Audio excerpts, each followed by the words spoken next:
ಕರಾವಳಿ ಜಿಲ್ಲೆಯಲ್ಲಿ ಕಳೆದ ಕೆಲ ದಿನಗಳಿಂದ ಭಾರೀ ಮಳೆಯಾಗುತ್ತಿರುವ ಪರಿಣಾಮ ಕಾಸರಗೋಡಿನ ಮಧೂರು ಮದನಂದೇಶ್ವರ ಸಿದ್ಧಿವಿನಾಯಕ ದೇವಾಲಯವು ಜಲಾವೃತಗೊಂಡಿದೆ.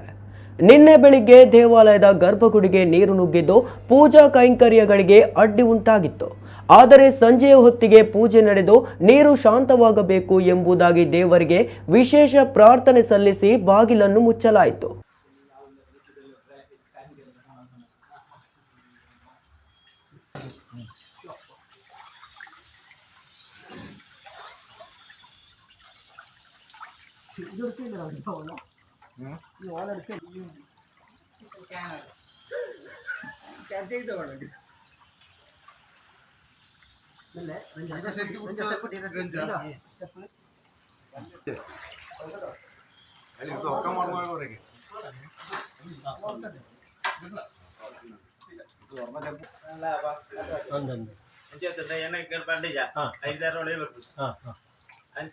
ಮುಂಬುಗಿಲ್ಲ ಯಾವ ರೀತಿ ತೊಂದರೆ ಬರಂತೆ ಈ ದೇವಸ್ಥಾನ ಶ್ರೇಯಸ್ಸಿನ ಬಡೆಯವರು ಕೂಡ ಕೊಪ್ಪಳಂಜಿನ ಪ್ರಸಾದನು ಸ್ವೀಕಾರ ಮಾಡ್ಕೊಂಡು ಮತ್ತೆ ನಮ್ಮ ದೇವರನ್ನ ಮತ್ತೆ ಮಾಡ್ಕೊಂಡಂಜಿನ ಪ್ರಾರ್ಥನೆ